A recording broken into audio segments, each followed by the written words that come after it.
Hey, this is Gregory with Southpaw Scutati, and this is the finished product, part 3 of the lamellar reconstruction video. And as you can see on screen, it fits fantastic. I am just so proud with the way that this turned out. The tassels at the bottom are lined up, they match the artwork, and the fit is right underneath the armpit. I could not be happier with it. There's always a little bit of tweaks and some mistakes that have happened along the way, of course. But really, I'm super pleased with how it turned out. I really like the color of the leather and the goat hide around on the trim. Everything just really turned out well. And I just want to invite you on the final process, which is all of the leather work. So the lamellar is fit. I removed the row on the front and the back. And now it's just the process of doing all the leather work, which took way longer than I thought it was going to take. I was expecting this to be a real quick project, and it ended up taking probably twice as long as actually removing the two rows front and back. So it was an entire week-long project. I was sick in the meantime, but I got it all done, and I really hope that you guys enjoy the process. I'm going to try a little bit different way this time. Instead of just music the whole time, I'll talk through and share some details.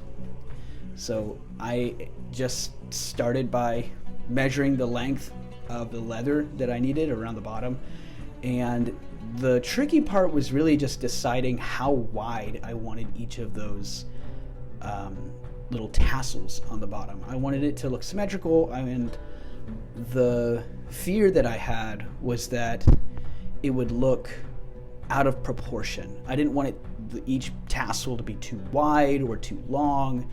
A lot of times we see that, like sometimes armor is misproportioned, it's too big, and I was really worried about everything looking just wonky because I'd never made anything like this before.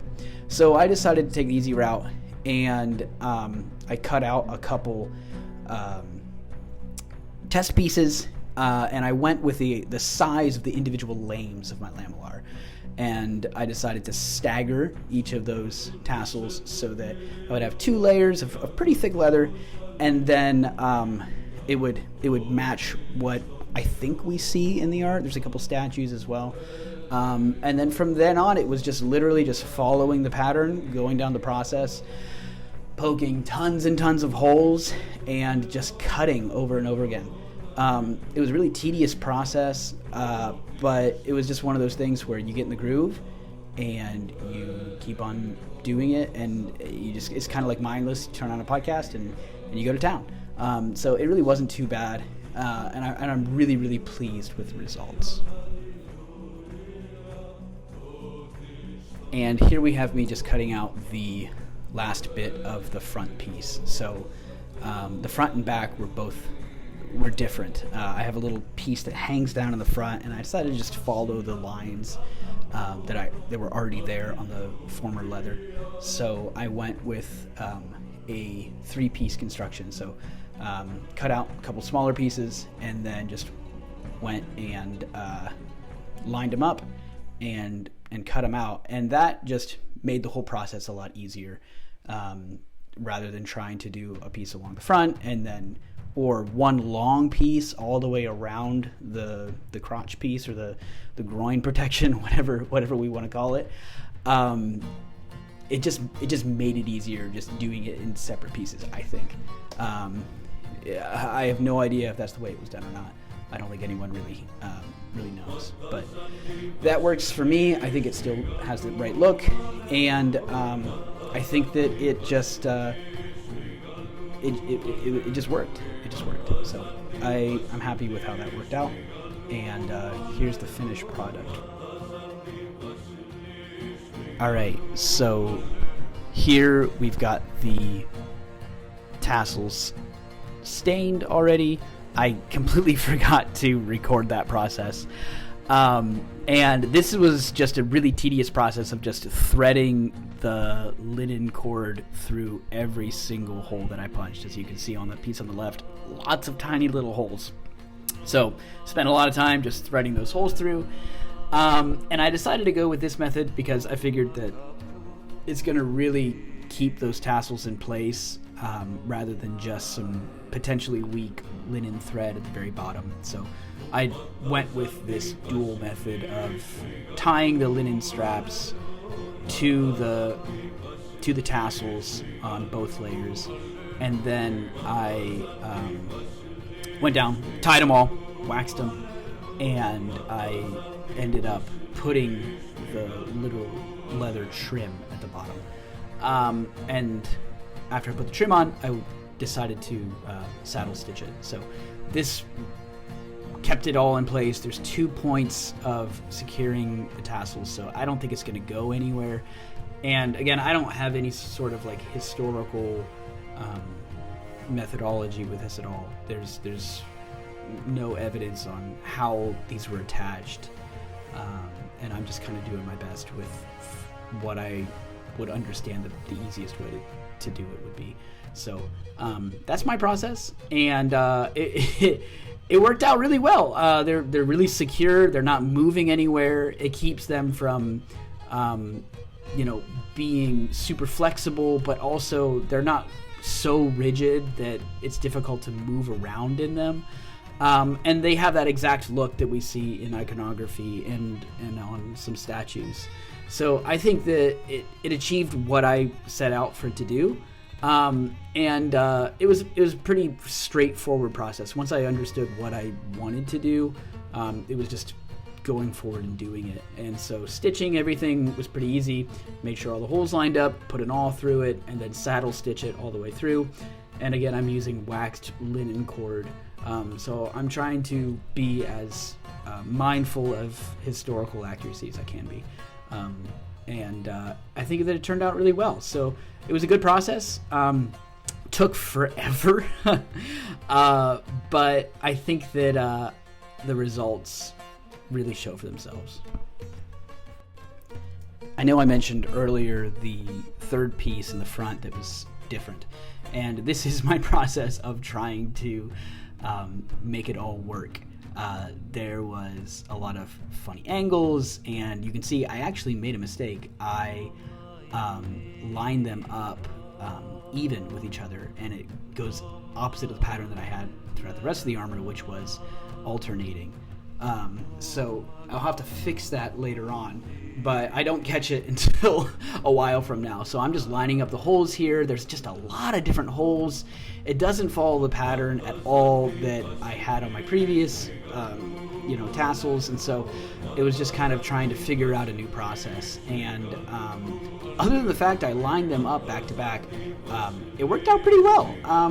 It was again a long process, poking a lot of holes, figuring out the pattern, trying to get it right the first time. I didn't get it right the first time, but it doesn't have to be perfect in order to look good. And I think that thankfully, just by changing it out enough, I was able to make it work. And I actually included the dyeing process this time. I remembered to record. And like I said, I wasn't really happy with the way that the dye started out. It was really light. It was pink. And I've got red dye here. It's alcohol-based. Maybe I need to use a different type of dye. And I just dip dyed it, and I ended up doing 6 coats with this. I'm just eking out the bare minimum of the dye that I have left, and I succeeded in making a mess all over the table and permanently staining my table. So I guess I will have something to remember this project with forever. And once that dried, I put a couple coats of leather finish on it and some wax, and then you can see me here lacing up that front piece. I needed to put it together because I, like the rest of the armor, am including the ties in holding in those leather tassels. So this was, again, a really tedious process. My fingers hate me, and it just took forever. I think that this whole process took maybe like 30 minutes.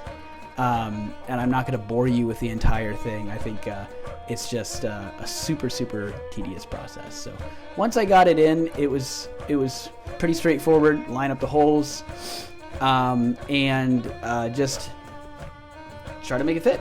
This is the point that I actually realized that I had made the mistake of lining up the tassels rather than staggering them. And this was me trying to figure out how to fix it. Thankfully, it was pretty easy to fix. It wasn't that bad of a problem, but it was just kind of frustrating to have to go through that process and figure it out. Kind of terrifying for a minute, going, oh my gosh, did I ruin my armor? Like, is it gonna look different? Is it gonna look wonky? And you can see there, I've actually got the pieces staggered, and so I figured the process out. And then it was simply just finishing up stitching and stitching all of the trim. Here's stitching the edging. I didn't really get great video of it, as you can see the back of my head the whole time. But I just did a simple saddle stitch. I used waxed linen thread, and I think that's something that would have been available at the time, and just went along nice and slow, made sure all the old holes were lined up, and then stitched my way through it. And I think it came out pretty well. It's not perfect, of course. I'm nowhere near a professional, but I've done several projects with leather working at this point, and it was a pretty familiar process, just kind of tedious and slow. But like I said, the results ended up being really, really nice.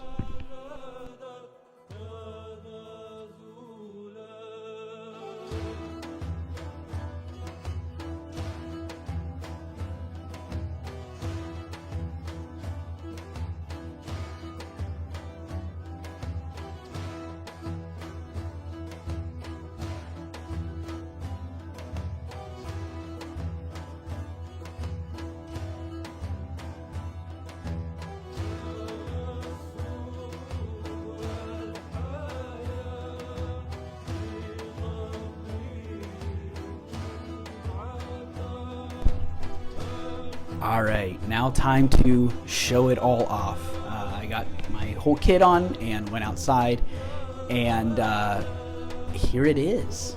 I think that it looks great. I needed to test out and demonstrate drinking out of the canteen. Of course, it holds water. I still haven't got a cork for the top, but that's coming. So here it is in all of its glory. I probably should have wore less so you could actually see the work done, but I think that it fits really well, and the tassels on the bottom, the decorations, they look really good. They don't get in the way. They essentially extend out where that last piece used to be. And so here's a little extra for you guys, just playing around with my spear and shield. I've got it set up with 9 feet long right now. I can add another length, and I don't really know what I'm doing. I've never tried this before. I've just kind of played around. I don't know any particular methodology on how to use a spear in short, but it was fun to just kind of try to play around with it. Felt really dorky, but if you can't have fun doing your hobby, then what are you doing? And I enjoyed it. So I hope that you guys have enjoyed this process. I hope that this has been as enjoyable to see the culmination of all of this hard work. It's been as enjoyable for you as it was for me. I really did just love this process. I'm super happy with how it turned out, and it's encouraged me to take on more projects and also keep putting out videos. I think it's been great. So thank you so much for watching. Please consider liking and subscribing, and I will be sure to see you next time. Thank you very much.